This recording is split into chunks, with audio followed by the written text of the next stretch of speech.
What's going on, good people? What's going Hey. on? So listen, this is the first.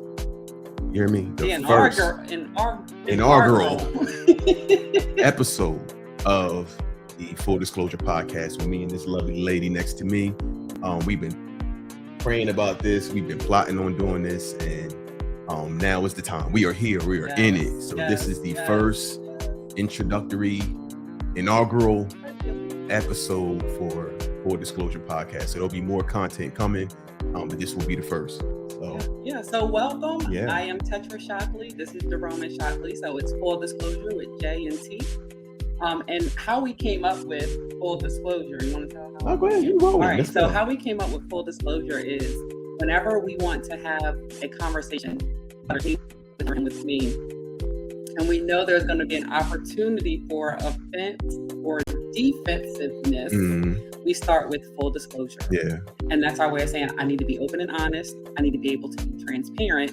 And you need to be a safe place for me to do that right now.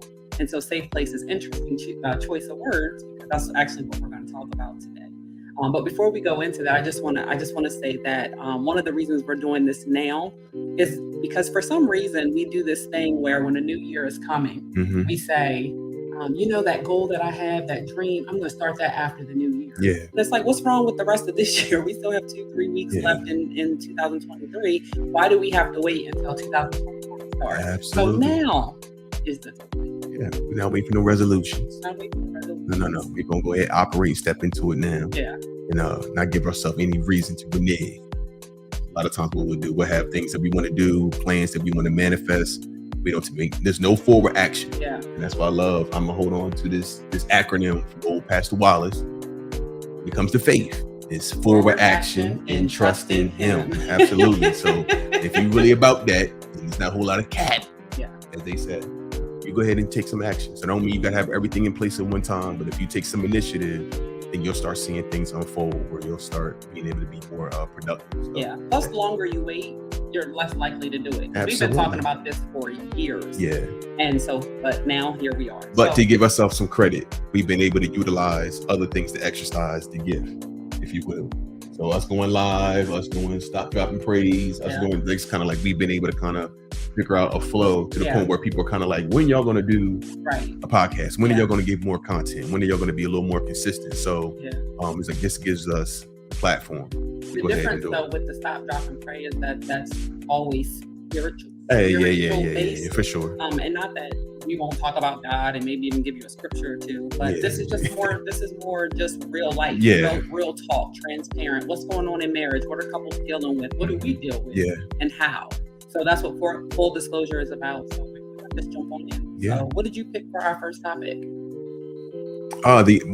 The importance of being each other's safe place. And you kind of gave another caveat to that, being, it's important to be a safe place. So in order for you to be someone else's safe place, you have to be intentional about making sure that you're going to be a safe place. So that's why when you give that code word for, hey, full disclosure. Okay, well, full disclosure, I know I need to fix my posture right away to be like, okay, I know we're going to have a tough conversation, and this is an opportunity for me not to miss it. I want to make sure that I'm having the right attitude. I want to make sure that I'm not giving you a vibe to make you feel like I'm not interested in what it is you're trying to share with me. So if my posture is fixed from the gate, there's less opportunity for me to take this. And I think too, the way I will come to you and communicate full disclosure, that's better than me just jumping in for what I have to say, and catching you completely off guard and then getting upset about your response when I didn't give you an opportunity to fix your posture and prepare yourself. And so there's different ways that, couples can do that to prepare the other person for the conversation. But our way is just full disclosure. And even when I say it like, all right, babe. Not full disclosure. Because think about it. Traditionally, when you hear, and just from a husband standpoint, when you watch the shows, you watch the movies, because culturally, we need to have a and what we about to talk about now? What I do now? You know what I'm saying? Oh Lord, here you come again. It's kind of like, no. I mean, and my thing is, that's our thing. Full disclosure is our thing. But in every other couple, y'all may have your own prompt, your own way that you kind of serve as open into a tough conversation, or what you perceive to be a tough conversation. Because more times than not, what a person may view is going to be hard to have, it's kind of like, okay, well, you'll find out. Like, no, it's not. It's going to be it's like any other conversation we had. Yeah. And that just gives you opportunity to build a track record with your spouse or your other person, your good thing. To be like, no, we can talk about whatever we need to talk about. It's gonna be fine. So you actually give yourself an opportunity to surprise them, to be like, oh, yeah, you really are my best friend, or we really can talk about the things, even if it may lead to a little bit of tension, a little bit of disagreement, a little bit of difference. Because difference isn't always bad. Because a lot of times the difference is what attracted us to one another. Yeah. You know what I'm saying? So I embrace your differences. I mean, you embrace mine, because they really do complement one another. As long as we don't allow them to become so divisive, such a distraction. And that's what makes it a safe place. Yeah. So that's really what we're talking about, is being a safe place. How can I be a place where you know that you can talk to me about whatever you want to talk to me about, and vice versa? Because the most important thing in any relationship, not just marriage, any relationship, is communication. Yeah. And if I can't communicate with you authentically and unlimitedly, right? Then are we really in relationship? Yeah. If there are certain things that I just can't talk to you about because you won't receive it, you'll get defensive, it's going to lead to you not talking to me for a week. Yeah. Then is that relationship? It's not healthy at all. Yeah. I mean, honestly, let's think about it. In what situation should there be a threshold on how often we should talk about a thing? You get what I mean? Like, okay, well, I would think you would know by now that you would already know where my heart is. You should already know where my head is. You should already know how I feel about this. And it's kind of like, okay, well, things change all the time. I mean, the things that was important to you before may not be as important now. The things that was not as important to you before may be more important now. So when you bring a thing, or it may be something that we did talk about again. I don't care how many times we talked about it. If you feel the need to pull me aside and have the conversation, we could talk about it a million times. There's nothing should be closed off. And that's the thing, is like, when you think about having a healthy relationship, there's no limitation. There's no quota that needs to be met. The only real quota is making sure that you're being available and you're being accessible and really being approachable. I think a lot. Oh, go ahead. But I was gonna say, but that also, intention plays a part in that too. So even when you say, if you want to talk about it a million times, but why do you want to talk about it a million times first, right? Because if you want to talk about it just to twist the dagger, that's different. Yeah. Nah. Or if you want to talk about it just like, one of my pet peeves, and you've gotten better with this, is my pet peeve is if I come to have a conversation with you and you want to use that as an opportunity to say, oh, well, remember that time? Yeah. But we're not talking about that right now. Right now, what we're talking about is this. Yeah. And once we finish talking about this, we can talk about that one time. But don't hold on to something to wait to use it as ammunition. Yeah. So yes, we can talk about a thing however many times you need to talk about it, or I do, but I think it's important for us to check our motives of, why am I bringing this up again? Am I bringing this up again because it's something we really do need to flush out? Or am I bringing this up again to twist the dagger, or to prove my point, or to be more right than you are? Yeah. I mean, really, that's just the work. Like, and it's funny because I was talking to our godfather earlier today.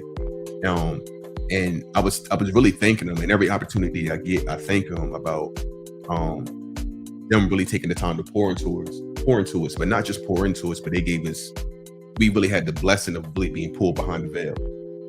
And that level of transparency is such a blessing, because even when you're thinking about what we're talking about right now, if you grade your own paper in those moments, whether it's intentional or unintentional, what you're doing is deflecting. So when you're coming to me to address me or talk to me or bring something to my attention, if I choose that opportunity, be like, well, you know what? Because I hear what you're saying, but you also, and it's like, no, that's not what we're talking about right now. So, but even being able to be called on that is necessary, to the point where it's not even something to be defensive about when you're called on it, because you may do it like realizing that you're doing it. It's not always with the intent of trying to deflect and get away from the conversation. It's just kind of like Well, it's funny that you bringing this up because you've been doing the same thing. It's kind of like, well, no, let's focus on how I'm feeling right now. Yeah. And then if we want to talk about that later on, we can. But and we will. We will. We will address that. But yeah. but you're right. Like if you're doing it to deflect, if you're doing it to say, I don't want to talk about age, I don't want to deal with my issues, I don't want to have to apologize and admit where I was wrong, because it's uncomfortable when someone wants to talk to you about something that you did wrong. And so in that discomfort, you want to deflect and change the subject. But that then takes what could have been a conversation and it makes it an argument. Right. Because now it's tit for tat. And the goal in the conversation shouldn't be the tit for tat. It should be to come to a resolution. But if each party doesn't feel heard, you're not going to come to a place of resolution. And that's where you get to where now we're not talking for days and, just all that other stuff that it didn't have to be. Go ahead. No, go ahead. I was going to pivot to something else. Because one of those things that you brought up was defensiveness. And that is something that will prevent you from being a safe place for your spouse.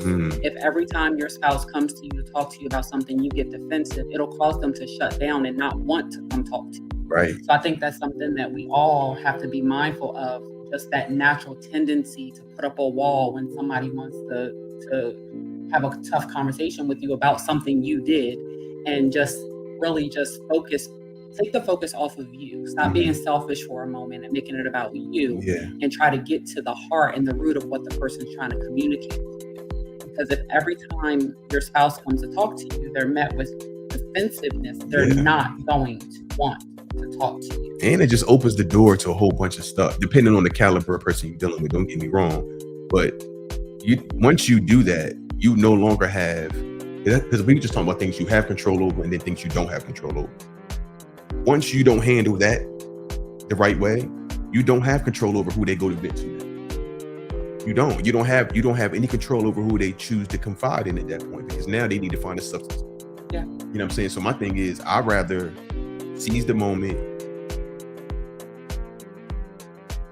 execute and maximize the opportunity to be who I'm supposed to be. That's real though.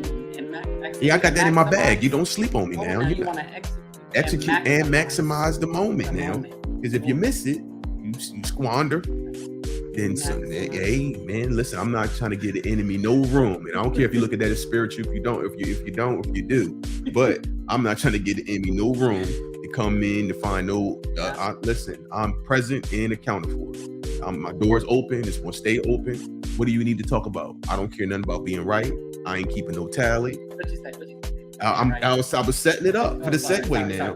Because I say it all the time, and that's my thing. It's what I say to my baby, but I'm trying to let her know I don't want to fight. It's my white flag, y'all. Okay, so listen. Hey, listen. I don't care nothing about being right. I just want to be right with you. Woo! I'm trying to tell you. Listen, I got me a little.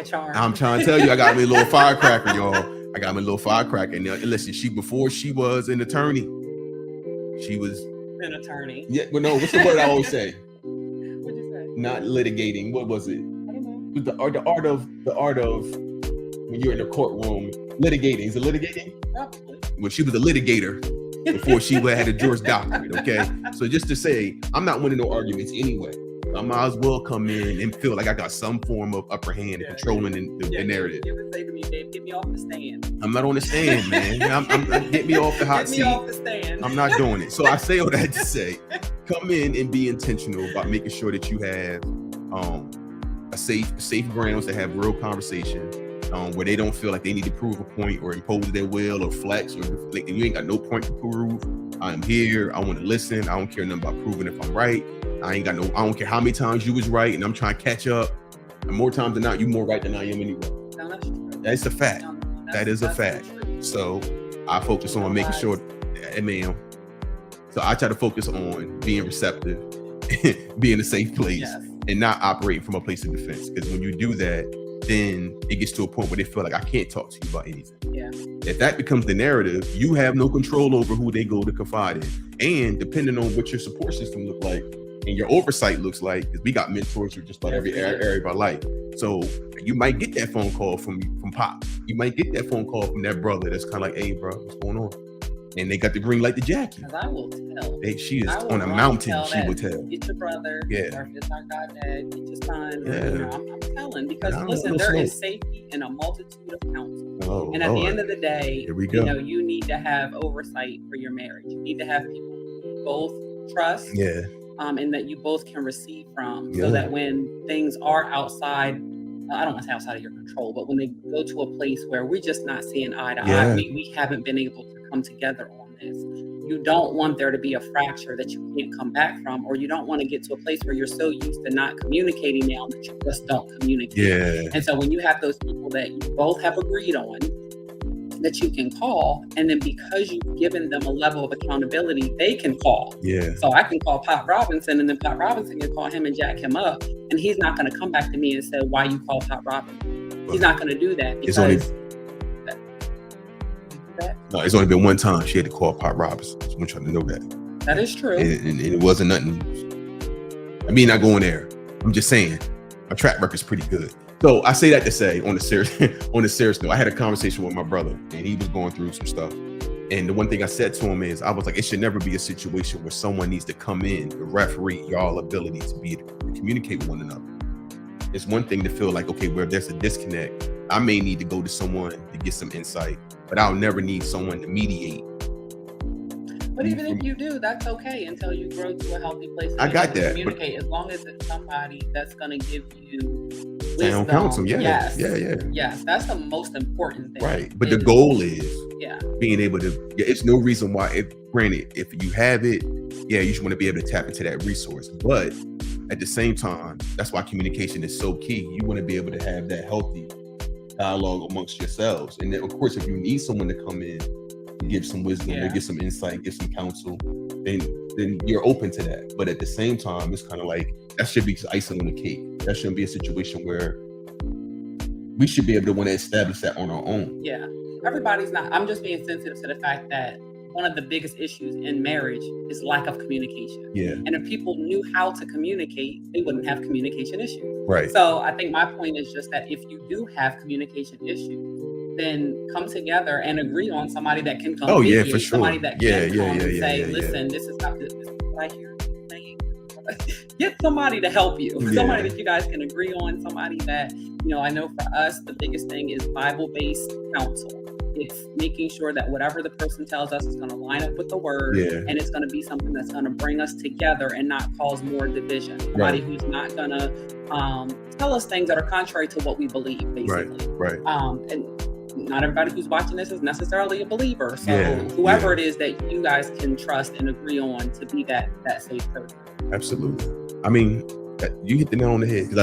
At the same time, it's not, you understand that everyone doesn't have that. Yeah. So I don't mean that from a standpoint to say that, well, you should automatically be able to, this is what you know, this I understand. That's the goal. The goal is to be able to have a healthy relationship with you and your spouse. So that way you don't have to have someone come in. Yeah. But knowing that you do have people in place if you ever do need it, that is key as well. Yeah. And just from on an individual basis, if you can be real and not try to make it, okay, well, because my thing is that you get the two sides of the story. You got my side, you got your side, and you have the truth. That's usually what they say. Hear me out. They don't apply to us. I'm talking about you are usually right. Yes, ma'am. More times than not. Make sure we didn't lose. See how we did that? Let me will her back in, because she just messed my whole point up. So what I'm saying is, in those moments, those individual moments, it's key for you to to truly be transparent about what it is and grade your own paper and be real about what the issue is. So more times than not, there's been times where if me and you had a disconnect, and I'll come to you like, you know what, we don't need to talk right now. I know you're not ready to talk right now. I know exactly where the disconnect was. I know exactly what role I played in the disconnect. This is not how we do things. This is not how we communicate. When you're ready to talk, I'm here. That right there removes any room for any confusion as to where I stand. Yeah. So when you do come around, I'm ready to receive you. I'm ready to have the conversation we need to have. And I'm already letting you know that you have as much time as you need, because I know you need some time, because just because I apologize, just because I took ownership, doesn't mean that the offense completely just goes off the table. Yeah. However, the fact that I did take ownership, the fact that I did come to you, you didn't need to come to me, in those moments, if I did need to go to my oversight, that may have been what led to me coming to you. But the thing is, when you're able to do that on your own, it's less likely that you need someone to come in and intervene. Yeah. What I'm saying. But if you ever do need someone to intervene, it's good to have those people in place. Yeah, and I like that you said you give space, and we both do, for the other person to be ready. Yeah. Because a lot of times another issue in communication is, well, I said I was sorry. Yeah. As if just because you say you're sorry in that moment, that's supposed to remove the hurt. Yeah. That's supposed to take away the thing that stung. That's supposed to, it's not an immediate thing. It's not, I said sorry right now, so you need to be okay right now. Yeah. And so giving that person, whether it's you for me or me for you, that space to process. Yeah.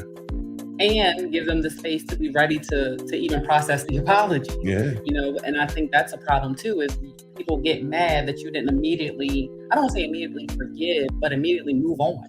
Right. It doesn't work like that. Yeah. It doesn't work like that with anything. And I think it's really insensitive to be like that. So my thing is, I never want to be dismissive of not even just your feelings, because when you think about relationship, you don't want to be dismissive of how another person feels. So my thing is, the offense, you don't always give offense, but sometimes offense is taken. So more times than not, if a person takes offense, but the fact that someone else took offense, it's kind of like, well, I would think you would know because you know my heart. But because our whole thing that we always say to one another is, because we know it's not a heart issue, our bounce back. Right. That's what faster. I You know what I'm saying? Yeah. And that's a great segue, because, but my thing is, that's the other thing, to go back to the original point of being a safe place. When your intention is to be a safe place, it leaves less room for someone to not recognize that they have more grace for you, is what I'm saying. Right. So I focus my heart on it, because that's the part you have control over. I have no control over your bounce back. I have no control over your ability to receive my apology. But what I can do is be intentional about making sure that I'm going to put that out there, about the fact that I am going to operate with integrity. I am going to take ownership. I'm going to, in every way possible, I'm going to focus on being honorable. Yeah. So my track record is not in question. My witness is not in question. My reputation is not in question. So that way we can move forward. So when we do have the conversation, it's not well, you never want to take ownership, and you never want to. We don't want to do that never stuff. Yeah. No one's always anything. But I can focus on. But it's also not true. It's not. That's what makes it easier for us to bounce back. Right. Because it's not true that you never want to take ownership. It's right. not true that you never apologize. Your track record is that you do. Right. And so I can trust that when you do say you're sorry, or when you do take accountability, and then that's, like I said, vice versa for me, I can trust that that's sincere. Yeah. Because I know the role you play in my life. Yeah. And you know the role that I play in your life. Right. And so I know that whatever it was that upset me, it wasn't intent. Your intent was not to hurt me. Yeah. Your intent was not to upset me, right. even though you did. Yeah. And so it's so much easier to rebound when you know the heart of it, and you know that wasn't what they were trying to do. Yeah. Another thing that I think is important is, if your spouse tells you that something you do or say bothers them, do your best not to do it again. Ma'am? You know, if they communicate, this bothers me. And again, nobody's perfect, because, you know, I take the trash out more than I want to take the trash out. Even though I say I don't like to have to take trash. You know, that happens. So nobody's perfect, you know. But, and actually that was a joke, because taking the trash out is Jaden's chore. So that wasn't me throwing my husband under the bus. No, that's my son. Yeah. But my point is that when your spouse says, I don't like this, I don't like when you do this, I don't like, and then go, you know, far enough to tell you why. This is how this makes me feel. Yeah. This is how I feel when you say this or when you say that. When you continue to do it anyway, it almost says, I don't care how that makes you feel. It is. That's not almost. I know. I'm trying to get the benefit of the doubt, because somebody might be watching shoot it straight. That's it. Full disclosure, right? We're going to keep it real. Yeah. You're saying, I don't care how you feel. Yeah.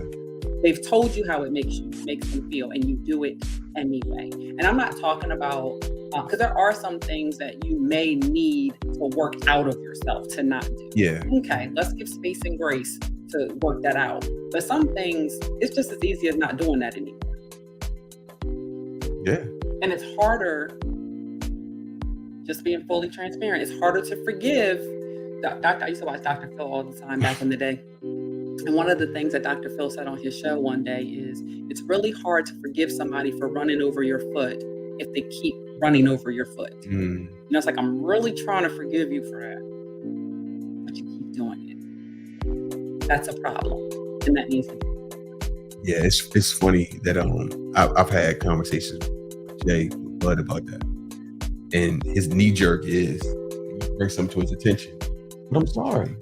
And I'm just kind of like, okay, but we keep having the same conversation over and over again. So even though I know you're apologetic in the moment, your behavior and your decision making is showing me that you're not really sorry at all. Otherwise, we wouldn't need to keep having this conversation. But think about that. I think when you think about relationship, I don't think people place so much, and I think it's the reason why I'm so passionate about relationship, whether it's kingdom, whether it's just day to day, no matter. And I think people they think that when you think about relationship, they only think about like the most intimate versions of relationship.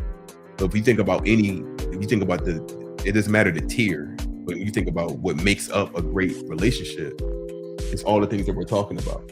Like, yeah, you may not be laying next to everyone that you have a relationship with. You may not be sharing life with everyone you have a relationship with.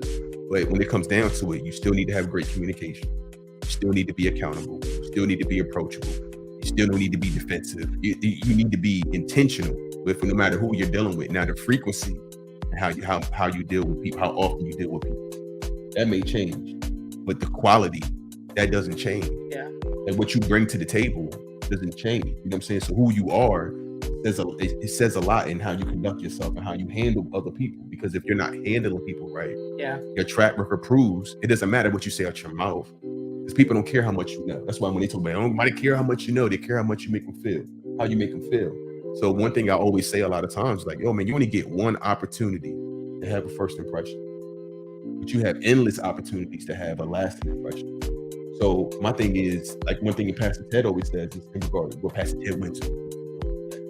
We attend the family church. So Pastor Ted Wednesday always says that live your life like you're keeping the camera rolling. Yeah. So that's something that I really took and ran with. Like, you know what? I don't care if you've been around me 5 minutes, 5 days, 5 months, 5 years, 50 years. When it's all said and done, there needs to be a common thread or theme about what you're going to be able to say about me. It's going to be something that's going to be universal out of everyone's interaction with me. It's going to be like, you know what? I felt that same way. He was that same way with me. Like, you know what? I did. You know, that is his track record. So it makes no sense for me to have that level of intention with everyone else. When I think about level of intention, I'm gonna have the most level of intention with you. Yeah. You know what I mean? It makes no sense. And that's the thing when I think about men, and it's just traditionally, then I'm gonna be quiet, is that more times than not, a lot of men, they focus on having better quality communication and relationships and track record with things outside of their home. I'm gonna be more loyal to my bro. I'm gonna be more loyal to and I'm like, wait a minute, you're not building life with them. I've said this to cats that people that I have influence with, or that they look to me for insight. And it's like, what sense does it make to have all this reputation of you being viewed as honorable and being a stand-up dude to everyone else, but when it comes to the person that you build a life with, they feel like your track record is shot. Yeah. They feel like they can't trust you, they can't talk to you, they can't rely on you. What sense does it make? And that's the one that you said that you want to build your life with. If I'm gonna build my life with you, I'm gonna focus on making sure that if I'm gonna focus on anything, I'm gonna make sure that our situation is healthy. And then everything else is just an addition, that's just extra. Well, that goes back to what you put your value in. And that's another thing that makes a spouse feel like you're their safe place. Yeah. Is what value they feel they hold in your life. Where can they see where they fit? Yeah. And then when they see where they fit, where do they rank? Wow. What are you spending your time doing? Who are you spending your time with? And what does that look like in comparison to me? You know, if you're spending more time hanging out with the fellas to watch the game or to do whatever, but we haven't had a date night in 3 months, that's a problem. You know, if every time this family member calls or that family member calls, you're running out to do what they need you to do. But when I tell you I have an event that I want to go to that's important to me, you're not available. So, you know, all of this comes together and ties into being a safe place And it all really still comes back to communication. Yeah. Can I communicate and tell you how, and I'm just using this as an example, thank God you're not this way, but can I tell you, when you go out every night to hang out with the fellas, it makes me feel like I'm not important to you. Can I say that? And you receive it in a way where instead of getting defensive, you trying to say I'm not a good husband, what you trying to say I'm with the fellas, it's not like I'm sleeping around, it's not. Instead of getting defensive, say, what do I hear my wife saying? I've made her feel like she's not important.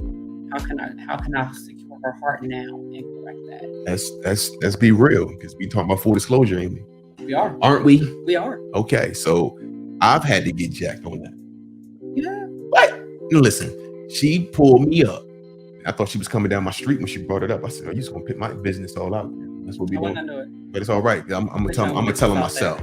So granted, I'm not. Everyone who knows me knows I'm not an outside guy. Our version of outside and my version of outside is two different things. However, again, rather than getting defensive when your wife brings her your attention, okay, I know you're not always ripping and running. I know you're not always trying to be going. However, I noticed that you're going and you'll go and you'll spend time and you'll go watch and you'll go hang. But we haven't had a date night in 3 months. When are we gonna spend some time? Now, granted, that's not the intent. And it doesn't always, in the moment, you may feel a little defensive. You may feel like you need to defend the fact, I don't ever go out and I don't ever ask to go nowhere. No, it's kind of like, that's not the point I made. The point I made is you may not always go out, but more frequently you're going out watching games and hanging with the fellas. When's the last time you spent quality time? Yeah.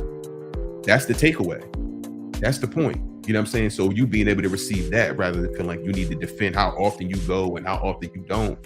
It's kind of like, with all that being said, the fact still remains, we ain't been out at all. Yeah. You know what I'm saying? So either you can take some ownership and be like, you know what, I'm gonna be more intentional, make a better effort to do that, because that's the other thing. Yeah, well, because you could have got defensive, but I'm here all the time.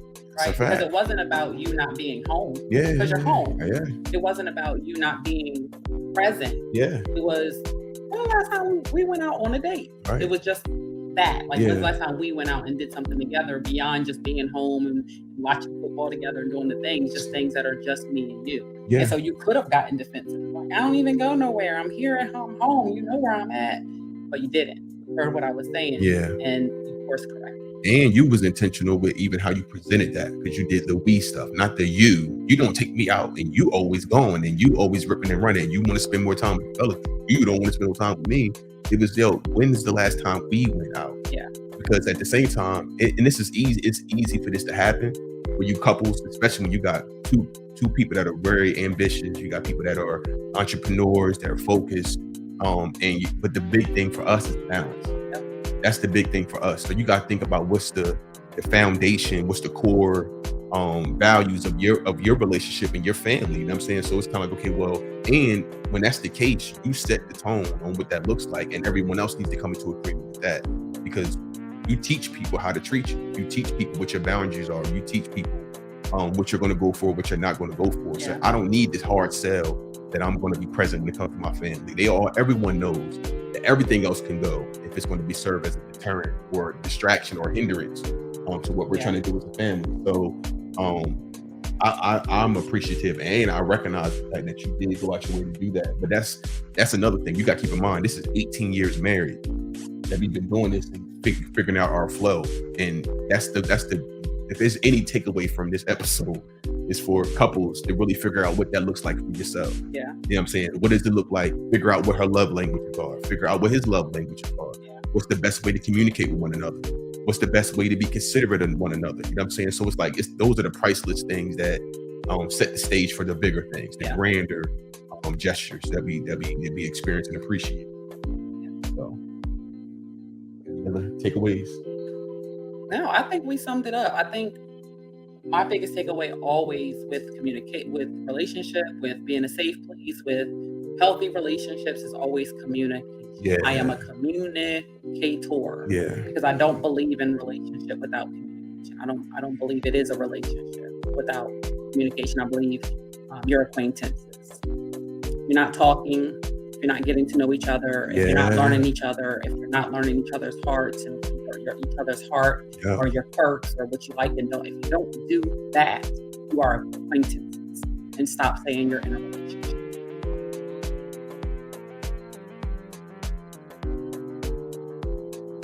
You got mic drop or something? that's the mic drop right there. That's the truth. If you don't have relationship, you have acquaintanceship. That's it. I don't acquaintance. No, I ain't trying to be. I don't want no surface relationship with you. I want to get under the surface.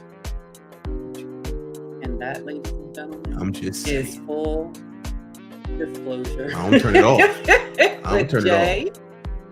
And That's right. Hope you enjoyed it. you I'm gonna leave you hanging. Yeah. Sorry to